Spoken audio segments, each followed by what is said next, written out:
A gente vai começar a debulhar um determinado assunto, que é a suposta pré-candidatura de Eduardo Bolsonaro para presidente. Eu vou explicar pra vocês em termos ideológicos, porque os bolsonaristas, né, a família Bolsonaro, vem tentando romper com um certo liberalismo econômico, né? Aquele liberalismo que eles usaram muito com Paulo Guedes. Lembra o guedismo? Aquele liberalismo, Paulo Guedes, tal, blá. Kim Paim já vinha batendo nisso. Eles achavam que tinham que ir para uma linha desenvolvimentista, um nacionalismo que combina com o Ciro Gomes. E eu vou decifrar isso. Porque esse lançamento de pré-candidatura, que eu volto a falar, ele não será candidato. Esse lançamento, ainda assim, serve para várias coisas, inclusive para testar o alinhamento dos deputados bolsonaristas com a família, tá? E o Kim Paim ficou lá cobrando no Twitter que a galera... Não, olha só, ninguém tá divulgando o Eduardo, ninguém tá divulgando a Veja com o Eduardo. E em resumo, vamos acompanhar com muito carinho, com muito cuidado, que isso aqui representa um movimento que eu acho que é um movimento errado da parte deles, mas foda-se, né? Que eles errem, isso não é problema nosso. Vamos começar, a gente vai analisar. É o seguinte, Eduardo Bolsonaro lança uma candidatura a presidente. No momento que o Tarcísio já foi coroado, já foi eleito pelo Centrão, pelo PL, pelo STF, pelo mercado financeiro como candidato à presidência em nome do bolsonarismo. Então o Tarcísio é o candidato em nome do bolsonarismo. O Bolsonaro já se tocou. O Bolsonaro já veio a público, inclusive, semana passada, daquele toque. Olha só, ele dá a mão, ele cumprimenta quem é nosso algoz, nossos inimigos. Então, né, enfim, o Bolsonaro já deu o toque de que o Tarcísio não é exatamente o cara ali. E aí, como resposta, a família que mandou o Eduardo ficar andando nos Estados Unidos, curtindo a vida e... falando que tá enfrentando o comunismo e tal, quer lançar ele como o antipetista novo. E ele quer dar uma renovada nos discursos da família, porque a família não tem mais discurso nenhum. E eu achei engraçado, eu no mínimo ri, mas eu quero entrar no detalhe e explicar o que tem por trás do discurso. Então vamos lá. Meus amigos, nós estamos diante de um momento delicado da nossa história. O Brasil vive uma fratura social profunda. Pausa, um sentimento... editar a voz dele. Tem algum problema de edição, ele tá com algum problema. Essa voz aí tá esquisita, não tá? Parece passando aquele Adobe. Deixaram mais grave a voz dele. Repara isso, deixaram mais grave a voz. O Brasil vive uma fratura social profunda. Um sentimento carregado de desconfiança, cansaço, uma descrença mútua para qualquer lado que o cidadão acabe olhando. Há um desalento que se espalha pelo nosso povo de que nada dá certo, tudo no Brasil é sinônimo de fracasso. Mas eu te digo, não é essa a verdadeira... Primeira coisa, tá, cara? Olha só. Eu respeito quem é bom orador. Um bom orador é alguém que consegue concatenar suas ideias de uma vez só. Esse vídeo é todo picado. Então, deram um discurso pra ele falar, e aí já começa assim. E ele tendo que gravar pedaço a pedaço. Você entendeu, Riso? É todo cortado. Porra, faz a porra de um discurso. A falta de bons oradores hoje no Brasil, falta de gente que você põe em cima da porra de um palanque, põe com o microfone e ele sustenta 5, 10, 15, 20 minutos de fala coerente, com começo, meio e fim, altos e baixos, denota claramente a falta de bons líderes. Um bom líder sempre é um bom orador. Um bom líder político, no caso. Um bom líder político sempre é um bom orador. Porque ele tem a visão. E a visão se expressa na inteligência verbal dele. E ele fala, ele entrega. Então, o cara pra fazer um vídeo ali de campanha tudo picadinho... Pô, você não consegue... A ideia não vem na cabeça, cacete? Você não consegue ter ela organizada, pensada de uma maneira tão bem construída que ela sai de maneira natural? O Matheus Adriola falou, compara com o Jesus de Curitiba. Matheus, deixa eu fazer um negócio. O Jesus de Curitiba soltou um baita discurso do núcleo de Curitiba. Perguntem aí depois, tá? Se pode passar o discurso dele. Tá? O Will Balada tinha me mostrado. Se pode passar aqui na live. Galera de Curitiba, vejam aí, senão eu passo depois. Vamos lá. Tudo no Brasil é sinônimo de fracasso. Mas eu te digo, não é essa a verdadeira vocação do nosso país. E tá na hora da gente reencontrar o verdadeiro espírito brasileiro. E eu não tô falando de um slogan vazio. É o reencontro do brasileiro consigo próprio, com a sua história, com a sua cultura, com a sua identidade. A gente não pode continuar com aquele sentimento derrotista, com aquela síndrome de vira-lata. Pausa. Esse foi o cara, vamos lembrar aqui, tá? Que botou o Mário Frias e uns bizarros na Secretaria de Cultura. Ele vem falar de história brasileira, de cultura brasileira, tá? Enquanto vocês estiveram no governo, porque você parece que sua turma não participou do governo. Vocês foram parte do governo dos 200 anos de independência. E vocês não fizeram porra nenhuma nos 200 anos de independência. A gente tá até agora com a esquerda falando, roubaram nosso ouro, com a população, gente de direita, roubaram nosso ouro. E o que vocês fizeram nos 200 anos de independência foi botar o bosta do teu pai falando, Imbrochável! Imbrochável! Imbrochável! Isto aqui foram os 200 anos de independência do Brasil. Aí vem falar que ele... Não, nossa história... Que porra é essa? Odiar a nosso derrotista com aquela síndrome de vira-lata que acaba por nos fazer odiar a nossa própria história. O Brasil não nasceu ontem. Ele é fruto de erros, de acertos, de momentos ruins, mas também de glórias. E é preciso maturidade para reconhecer que, mesmo em momentos difíceis, houve grandeza. O Império nos deu estabilidade, instituições, cultura e unidade nacional. A República Velha teve seus problemas sim, mas ela lançou as bases da infraestrutura e também da formação econômica do Brasil moderno. A gente não pode apagar isso. E se nós queremos nos reencontrar enquanto nação, nós temos que enxergar as figuras históricas do Brasil com um olhar nacional e não partidário. Pausa. Vocês estão vendo que esse discurso está se encaminhando para uma coisa, né? Eu vou explicar. Vocês estão vendo. Veja só, meu amigo. Você tá entendendo de onde vai, tá vendo esse discurso, né? Pega 30, sobe 37, joga 37, pega o preço do aço, vê um menino negro da periferia que não consegue compreender esse mundo absolutamente complexo de uma economia global que diz os três do Brasil. Getúlio Vargas, por exemplo, ele liderou um governo que não teve as liberdades plenas, é verdade. Mas é inegável também que houve avanços na nossa indústria, a intenção de valorizar o trabalhador e também CLT? investimentos em infraestrutura. Fechar os olhos para isso Olha só, seria pausa. infantil. O mesmo vale para Juscelino Kubitschek. Podemos debater os custos e os efeitos econômicos do seu governo. Mas é inegável. Houve ali um projeto de integração do país, de otimismo, de progresso. Foram 50 anos em 5. E isso daí marcou o imaginário do Brasil por décadas. Não é diferente com João Goulart. Podemos concordar ou discordar das suas propostas, eu certamente não sou um fã dele. Mas é injusto negar que muitas delas nasciam... Você sabe quem com a fala? intenção. Ele tá falando João Goulart. João Goulart é herói da turma trabalhista do PDT. Assim como o Brizola, que era o maior aliado dele. Vocês estão entendendo de onde vem isso aí, né? Vamos lá. De dar respostas a anseios populares. Assim como falar do período militar, não dá para dizer que tudo ali foi trevas. Até houve autoritarismo. Mas ali existiram investimentos em infraestrutura que sustentam o Brasil até hoje. E é papel de uma nação madura olhar para o passado e conseguir perceber tudo aquilo que deu certo, tudo aquilo que foi positivo na nossa história. Negar as virtudes de qualquer período da nossa história é negar a nós mesmos. Não há união nacional possível se cada um dos lados quiser apagar o outro. O Brasil precisa de reconciliação, não de ressentimento. Eu não me apresento aqui como... É mentira. Tudo que esse cara tá falando é mentira e isso foi plantado na cabeça dele. Isso foi plantado na cabeça dele porque os bolsonaristas querem comprar um novo discurso. Eles estão completamente vazios de discurso. E vários bolsonaristas estão procurando um discurso que eles consideram based. E esse discurso nacionalista, entendam, tá? Vocês claramente viram de onde veio o discurso. Esse é o discurso histórico do Ciro Gomes. Esse é o discurso do Aldo Rebelo. Esse é o discurso em parte, tá?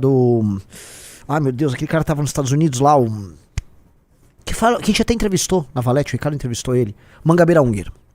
Vamos colocar aqui, ó. O Aldo Rebelo e o Mangabeira Unger estão há bastante tempo indo atrás de figuras de direita para eles saírem daquele trabalhismo cirista, porque o projeto do trabalhismo cirista, do neodesenvolvimentismo cirista, meio que deu em nada. Né? E esses caras estão procurando o Bolsonaro porque o Bolsonaro tem uma vocação com um público, né, mais abrangente, trabalhadores e tal, e eles falam, pô, e se a gente pegar esse conjunto de ideias e traz pra cá? Então eles estariam uma linha, somos contra o crime, vamos botar fogo aí na bandidagem e tal, blá, blá, blá, e um nacionalismo, um desenvolvimentismo, fazendo referência a essa sequência de figuras que pra eles são importantes. Então eles vão ter vamos dizer, esses elogios ao período da ditadura militar, no sentido de, olha, grandes investimentos em infraestrutura, né, tem Transamazônica, né, vai ter lá Itaipu, grandes estradas e tal, blá, blá, blá. Vão fazer referência ao Getúlio Vargas, que é o ídolo maior desses caras, vão fazer referência ao Jango, que era visto como um nacionalista. Achei curioso um pouco do Juscelino. E eles não fazem referência a mais nada, né? Então é o conjunto, é o arcabouço de referências desses mesmos caras. E como o bolsonarismo é vazio de conteúdo político, eles são vazios, são ocos, eles encontraram um discurso que tava dando sopa, as lideranças desse discurso estavam soltas por aí, e eles foram lá e grudaram nesses caras. Me parece ser o caso, tá? O Kim Paim já tava falando disso faz tempo. Então você podia antecipar esse discurso faz tempo, inclusive com eles, essa turma da ligada à família, fazendo ataques a liberais, ao mercado financeiro, já há certo tempo. Né? Eu acho no mínimo cômico que esses caras, né, eles trabalharam a agenda liberal de mercado durante todo o governo deles, foram aliados desses caras, e agora eles estão dando um cavalo de pau e fingindo que não houve. Tudo bem se houver, mas assim, ó, estava errado nisso, aquilo, faço essa autocrítica, e estou adotando uma posição que é completamente contrária. Mas vamos ver até o final, vamos ver o que tem aí. Candidato a esse ou aquele cargo. Eu me apresento como alguém disposto a ajudar o país a se reencontrar, ajudar o Brasil a levantar a cabeça e acreditar em si mesmo. Eu quero me reencontrar com o espírito brasileiro, com a coragem de quem construiu esse país em meio a tanta adversidade, com as virtudes esquecidas da nossa história. E eu quero caminhar lado a lado com todos que também acreditam nisso. Porque se olharmos apenas para o lado ruim, a gente vai reduzindo Dom Pedro I a um homem mulherento. Mas ele foi muito mais do que isso. Foi um estadista que, no momento de ruptura global, conseguiu manter a unidade territorial de um país de dimensões continentais, onde todos falam uma só língua e se reconhecem como um só povo. Enquanto tantos países vizinhos aqui das Américas se fragmentavam em guerras e divisões, o Brasil permaneceu unido. E isso não foi por acaso. Esse é o espírito que a gente precisa reencontrar. O da grandeza acima das vaidades, da unidade acima dos rancores. Pausa. Corta a grandeza acima das vaidades pro momento de 200 anos da independência do Brasil, Jair Bolsonaro entoando imbrochável e transformando os atos do 7 de setembro de 2022, momento em qual o Brasil completava 200 anos de independência, num ato de campanha do pai dele. Né? É cômico. O Eduardo Bolsonaro dá um pacote pra ele, ele grava um vídeo em que ele não consegue articular de maneira concreta isso, ele não consegue articular os desafios e as falhas disso. Porque assim, ele tá comprando um discurso que em grande medida é falacioso. O Brasil foi uma das nações que mais cresceram no mundo do século XX. Talvez as nações com grande população foi a que mais cresceu no mundo do século XX. Teve um boom populacional, um processo de imigração gigantesco, desenvolvimento urbano, não haviam cidades no Brasil. Vamos falar a verdade, até o final do século XIX, as cidades no Brasil eram pequenas, as pessoas moravam no campo. Houve um gigantesco êxodo rural, houve um processo de urbanização, de concentração de renda, de desenvolvimento econômico, industrialização e tal. Mas foram estes mesmos governos, em grande medida, que geraram o freio para isso. O arcabouço institucional criado pelo Getúlio Vargas breca isso. Ah, mas ele fez a CSN, ele fez algumas indústrias. Sim, você poderia ter feito tudo isso sem fazer o arcabouço institucional que gerou todo esse problema. Você poderia ter feito isso. O Brasil já passava, desde o começo do século XX, por um processo de industrialização autônomo à lá Estados Unidos, aqui em São Paulo. Formação de classe média aqui em São Paulo. Tocado muito pelos imigrantes. Isso, em grande medida, se mescla, porque você precisava de uma indústria de base, você precisava, por exemplo, de siderúrgica, você precisava dessas coisas. Talvez, né, no caso brasileiro, precisou de dinheiro estatal, empréstimo, né, montar a CSN. Não foi assim em outros países. Em outros países, esse processo não teve necessariamente a mão do Estado. Alguns sim, outros não, e eu não vejo problema nenhum em ter a mão do Estado nisso, tá? A questão é levantar esse ponto, não levantar todas as externalidades geradas pelas decisões ruins e centralizadoras tomadas pelo Getúlio Vargas em termos econômicos, foi o que impediu, não só dele, mas decisões tomadas no processo da ditadura militar. Eu volto a trocar as leis trabalhistas, o gigantismo, o agigantamento da máquina estatal, a burocracia, as leis que inviabilizam os negócios. A gente paga até hoje os custos daquela época e ficam vendendo, não, é uma época de... Não, você tem outras razões para ter tido uma época de crescimento econômico ali. Você tem outras razões, volto a colocar, o potencial é gigantesco, uma massa de pessoas enormes, um país com recursos naturais, todo mundo morando no campo. É um processo muito parecido com o que passou a China. E aí, não, aqui é o período... Não, você vai querer repetir o que foi feito ali? Hoje a gente vive as consequências, em grande medida, daquilo. Consequências problemáticas daquilo. E eu vou levantar uma coisa que é o seguinte. Eu acredito, do ponto de vista político, tá? Que a gente tem que olhar para alguns desses momentos, tá? E pensar, aqui tem elementos muito interessantes. Do ponto de vista político, você consegue pensar. Agora, do ponto de vista econômico, o Brasil não é um país capitalista. O Brasil ele tem que fazer reformas estruturantes no Estado gigantescas. Gigantescas. Só que essas reformas são impopulares, tá? E esses caras, como o Eduardo, não querem comprar isso. E eu vou chegar nisso, porque isso tem a ver com o Orbán, que é um dos ídolos dele. Vamos lá, dá o play. Construção acima da destruição. Se tem algo que eu aprendi nas minhas andanças pelo mundo, foi com o líder conservador mais longevo da atualidade, Vítor Orbán. Eu vou explicar o que o Orbán fala, tá? Vamos lá. Poder. Tenha aliados e foque naquilo que converge. Se nós conseguirmos caminhar na direção desse Nossa reencontro... senhora, eu não acredito que ele falou isso, tá, Riso?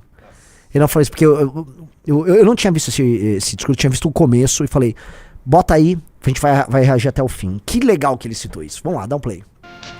Ninguém segura o Brasil. Um abraço a todos vocês, fiquem com Deus, nós venceremos. Não vai vencer, cara, você nem vai ter direitos políticos, cara, mas... Vamos lá, vamos começar aqui, eu vou começar pelo final. O ídolo do Eduardo, e depois boa parte dessa direita do Steve Bannon ao redor do mundo, é o Vítor Orbán. O Orbán soltou um livro, um cara que já leu o livro, tem uma crítica interessante, positiva sobre isso, é o nosso Orlando, tá? E o Orbán, ele fala, ele e o irmão dele, acho que o irmão dele, se eu não me engano, o irmão dele é o ideólogo dele, do regime húngaro, tá? É o seguinte, foque no que gera convergência com o povo. A sua agenda é a agenda popular. Então, a ideia de que você vai ter, por exemplo, uma agenda reformista para além da vontade popular é uma ideia que ele fala, bota isso de canto. Entendeu, Rafael Rizzo? A ideia de que, o que o povo quer? O povo quer segurança, o povo quer mandar embora os imigrantes. Tô falando do povo da Hungria. O povo quer segurança, é que manda embora os imigrantes, ele quer emprego, tá, babá. E o cara, beleza. Vamos só focar, do ponto de vista de agenda política, no que é de convergência. Vamos só focar no que é de convergência. Aí você faz um governo populista, de interesse popular ali, na Hungria. E esse é o argumento central dele. O argumento central do trabalho, vamos dizer, político-eleitoral do Orbán é esse. A execução da vontade do povo. A vontade do povo, a vontade do povo, a vontade do povo. Isso pra mim é extremamente problemático. Isso é extremamente problemático. Porque a não ser que você consiga convencer o povo o tempo todo das reais prioridades, tá? Você vai estar crendo que o povo é iluminado e que o povo sabe o que é melhor não só pra si, mas pra nação como um todo. E isso não é, em essência, liderar. Eu sei que o Orbán tem umas particularidades no discurso dele, tá? Não é exatamente isso que eu tô colocando, tá? Mas pro Eduardo porque o Eduardo achou isso, né, uma solução incrível. Porque como a família Bolsonaro é uma família de aproveitadores, ele falou, pô, é possível ter um discurso que a gente só fala o que o povo quer, corta a parte que o povo não quer, e tá beleza. E aí compra esse discurso nacionalista, tá? Do ponto de vista político, econômico, institucional, da seguinte maneira. Tem umas partes que eu quero fazer, eu quero integrar o Brasil, quero recuperar nossa história. Entende? Você quer fazer um monte de obra, você quer fazer uma reindustrialização no Brasil, tal. A gente já citou essas coisas e a gente ainda cita. Só que o Brasil é um país muito, muito, muito, muito, muito complexo para você vir com esse discurso fácil. Esse discurso soa fácil porque você não precisa falar nesse discurso mais, por exemplo, de uma reforma previdenciária, da redução do número de municípios. Você não vai falar de demissão de funcionários públicos pouco eficientes, muito menos de cortes no judiciário. Você não precisa falar dessas coisas, nem fazer essas coisas. Você não precisa encarar o problema das bolsas como precisa ser encarado. Você não vai encarar um problema assim, colossal da máquina pública, tampouco os privilégios de diversos setores que atuam, porque são temas prementes para a administração do Estado brasileiro, prementes, porém muitas vezes impopulares. Volto a falar, quando você fala de previdência, quando você vai falar de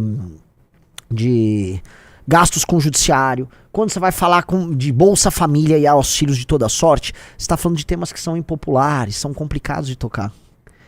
E ele não quer ter que traçar. Então, este tipo de discurso para um cara como ele evoca o Orbán, casou. Ele evita ter que tratar do que interessa. Ele evita ter que tratar dos temas que são difíceis. E aí ele tá sendo, essencialmente, um bolsonarista. Porque um bolsonarista, o que ele é? É o like fácil. Lembre-se. Lembra que eu falei pra vocês? O Nicolas vai atacar a Virgínia? Vai ou não vai? Porque ele vai fazer o que é conveniente pra ele. Um bolsonarista, no DNA dele, o que ele tem? É o like, o view, a coisa sem obrigação. A coisa sem compromisso.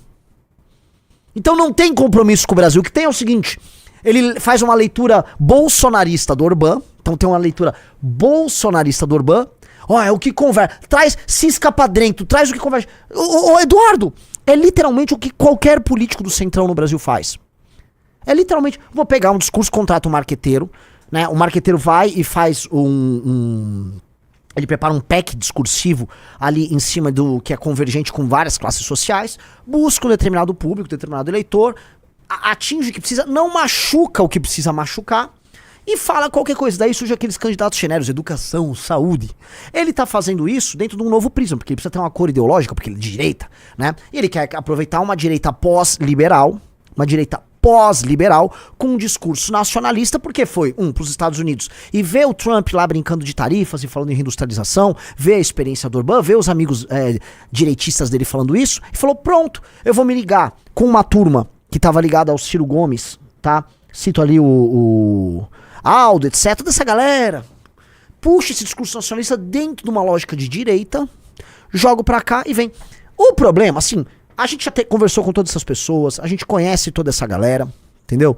Tem muita coisa que cabe no nosso discurso e cabe para uma solução brasileira para problemas brasileiros. Só que a gente não vai tirar as coisas difíceis, as coisas que não ciscam pra dentro. Falar disso sem falar em uma profunda reforma da máquina pública brasileira, em cortar gastos, enxugar porque assim, tem uma coisa assim, o pessoal sempre fala ou na média, né, ou fala em número de funcionários. Não, vamos falar da elite do funcionalismo brasileiro, vamos falar dos gastos, a forma como a gente tem de gastos por parte do governo, os gastos que não são discricionários, né, os tais gastos obrigatórios do Estado do Brasil, que diminuem a capacidade de investimento. Vamos falar sobre a emissão de dívida que o Brasil faz, por conta do Estado ser incapaz de pagar as próprias contas. Vamos falar do gasto mal feito em todas as áreas. Vamos falar sobre o regime de contratação, privilégio de todos os setores do funcionalismo. Vamos falar de todas essas coisas. Eles não querem falar dessas coisas. Não querem, eu acho o menor. Aí vem com soluções, como é que resolve os juros? Entendeu? Aí é o ponto que a gente vai ter um cisma. E aí quando você tem um cisma nisso, não, você tá a favor dos banqueiros. Desculpa, eu queria que o Eduardo tivesse o meu discurso, esses caras, sobre banqueiro no Brasil. Banqueiro é filho da puta. Agora os banqueiros estavam com eles lá, com o Paulo Guedes, né? Tava lá com os Bolsonaro, tudo lá no Paulo Guedes. Agora não tá mais, agora não gosta, porque o banqueiro apoiou o Lula. O banqueiro vai apoiar o projeto que vai ganhar a eleição seguinte. É isso que o banqueiro faz no Brasil. Ele se alia a quem vai ganhar a próxima eleição, tenta nomear o presidente do Banco Central, coloca os nomes que ele quer junto ao Ministério da Fazenda. Foi assim com o Bolsonaro, foi assim com o Temer, era assim com a Dilma e é assim com o Lula. Colocam os caras, botam a grana na campanha A, B ou C, mobilizam o dinheiro da elite para isso, pros seus candidatos, pros seus aliados, e jogo que segue. É isso que banqueiro faz. O Bolsonaro só foi mais um usado. Reparem que o PT fica reclamando que tem caras ligados aos bancos, ao universo dos banqueiros, tanto no Banco Central quanto no Ministério do Haddad. Tem. E era assim no Bolsonaro. Aí ele tá reclamando que os caras fazem isso, eles fazem, né? Ninguém rompe com isso. Ninguém rompe com isso. Eu não acho que a gente tem que fazer um governo de banqueiro. Eu acho que banqueiro no Brasil é parasita. Ultra parasitário. Agora o Eduardo puxa esse discurso que agora, bota a foto, como você pode ver, essa aí, porque agora, né, eles montaram uma turma pra tentar construir isso. Eu acho engraçado, já era perceptível o que ia acontecer, mas vai ser raso e não trata dos problemas centrais do Brasil, que envolvem, aí sim, soluções profundamente liberais. Eu acredito no processo de reindustrialização no Brasil, sim, é necessário. Eu acredito no papel do Estado em muitos termos. Basta ver o caso Embrapa, Agro, o caso ITA, Embraer, as frentes pioneiras que o Estado mesmo fez, né? O governo, principalmente o governo militar, as frentes pioneiras para desenvolver a agricultura pelos interiores do Brasil. Tudo isso é bem-vindo. Mas eu acredito em contas públicas bem cuidadas. Eu acredito no plano real, que convenientemente o Eduardo não fala, né? Não vai falar do plano real? Plano real, né? O Brasil, naquele período todo, é inflação, é moeda tudo cagada, né? No governo do Juscelino e do Jango era hiperinflação. Uma das razões, inclusive, dos protestos populares e da crise que se passava ali, naquele rescaldo de Jânio / Jango, foi a inflação. A gestão, né? Aliás, se a gente for falar, né, de quebradeira e de gestão das contas públicas e do dinheiro e da moeda brasileira, do império até o governo Collor, é tudo piada. A primeira vez que alguém trata direito a moeda brasileira foi através do governo Fernando Henrique. Eles cortam. Não, convenientemente, tira o Fernando Henrique aí da conta. Lei de responsabilidade. Foi o governo mais sério em muitos termos. Então, temas que vão de privatização, enfrentamento a privilégios, mexer nas contas públicas, ajustar essas contas e preparar o Brasil aí sim para uma agenda de competitividade ferrada para receber investimento. E aí sim você ter, tá, em diversos centros, você ter surtos de industrialização em determinados centros de determinados temas. Não. Aí é só uma resposta fácil, que, como ele disse ali, ele faz a leitura bolsonarista do Orbán. Ah, só pega o que converge. Entendi, legal, vamos pegar só as pautas populares. Olha que gostoso. Só que para ser popular no Brasil, né, e esse é o problema que eu falo, você vai ter que ser, e majoritário, você vai ter que defender certas coisas ou silenciar para certas coisas. Por exemplo, ele nunca vai falar, tá, dessa indústria criminosa de pastores neopentecostais que roubam os próprios fiéis. Esse é um assunto menor quando comparado aos outros? Sim, mas vai precisar falar. Porque isso, do ponto de vista político no Brasil, é um câncer. Ele vai falar da compra de voto dos aliados do Centrão, Riso? Ele vai falar dos seus aliados do Centrão que compram voto e do eleitor que compra voto? Não, não vai falar. Não vai entrar nesse problema central. Ele vai falar da indústria do Bolsa Família e das bolsas? Já ele vai arrumar um argumento nacionalista pra isso. Vamos aumentar, né? 25, tem gente que tá 25 anos recebendo Bolsa Família. Não, isso aí não converge, né? Porque o povo quer. Tem muito tema aí que o povo gosta, que o povo acha legal. E que você vai precisar contrariar o povo. Vox Populi não é Vox Dei. Você está no país da Virgínia. Vox Populi não é Vox Dei. O líder lidera. O líder traz a visão. O líder assume o risco. O discurso que esse cara tem não é um discurso de líder. É um discurso conveniente e é uma alteração de rota no bolsonarismo. Então, esses caras estão tentando romper com o liberal conservadorismo, tá? O Eduardo ali, essa turma, pra, numa candidatura que, como eu acho que não vai sair do papel, eu acho, podemos nos surpreender, tá? Que não vai sair do papel, eles marcam uma posição ali. Então fica marcada uma posição de uma linha diferente. Acho bom que eles vão pra essa linha, tá? Porque, como eu posso falar, é uma leitura simplista, como tudo que os bolsonaros fazem da questão brasileira. Por exemplo, no livro amarelo a gente traz essa tensão da necessidade liberal de adequar o Brasil a ser uma economia capitalista competitiva para enfrentar o mundo de maneira competitiva, junto com a perspectiva e uma visão de um Estado forte, não pesado, mas forte, capaz de juntar forças produtivas, articular determinados projetos e entender que, por vezes, a competitividade tem que ser, em alguns locais, mesmo com um preço em benefício de um determinado projeto político. Por exemplo, eu creio, tá? Nós temos que ter um meio de gerar classe média no Nordeste. Eu sempre falei, precisamos industrializar o Nordeste. Eu acho que a industrialização, às vezes, é um termo errado porque ela assusta, porque às vezes não é sobre indústria. Às vezes nós precisamos gerar classe média no Nordeste através da agricultura e dos serviços. Às vezes é o caminho, agricultura e serviço. O ponto é, não dá para o Nordeste ser um pobrestão. O Nordeste é um pobrestão sustentado pelos outros estados. Certo? É um pobrestão sustentado pelos outros estados. As pessoas são muito pobres no Nordeste. Muito pobres.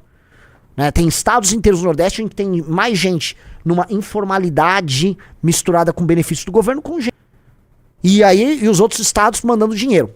Eduardo vai falar de pacto federativo para resolver isso? Não. No discurso, não, ele tá unindo o Brasil. Ele não vai falar de um problema central.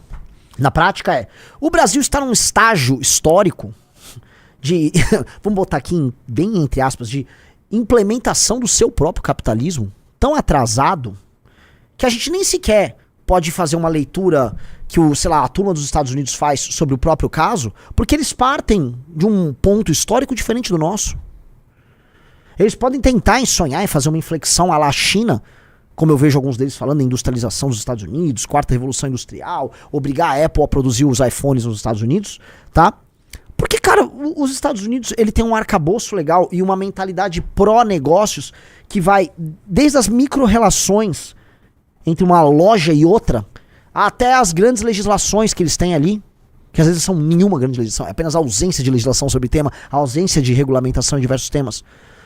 Os Estados Unidos estão num outro estágio do capitalismo. E aí eles podem falar desse assunto. A gente não tá, cara. O Brasil, antes mesmo de se industrializar, ele nunca foi uma nação industrializada.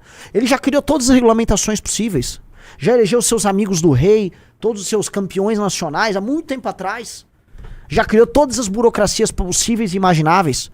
Então ele nunca foi capitalista de facto. Não, então a gente, assim, A gente tem muito a desregulamentar, a gente tem muito a desburocratizar, a gente tem muito a demitir para poder permitir que o Estado seja forte, mas não pesado. Forte e ágil, não pesado.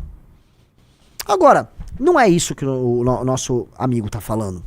Ele tá vindo, volta a falar, ele vai querer misturar um discurso matar bandido com um nacionalismo econômico, tá?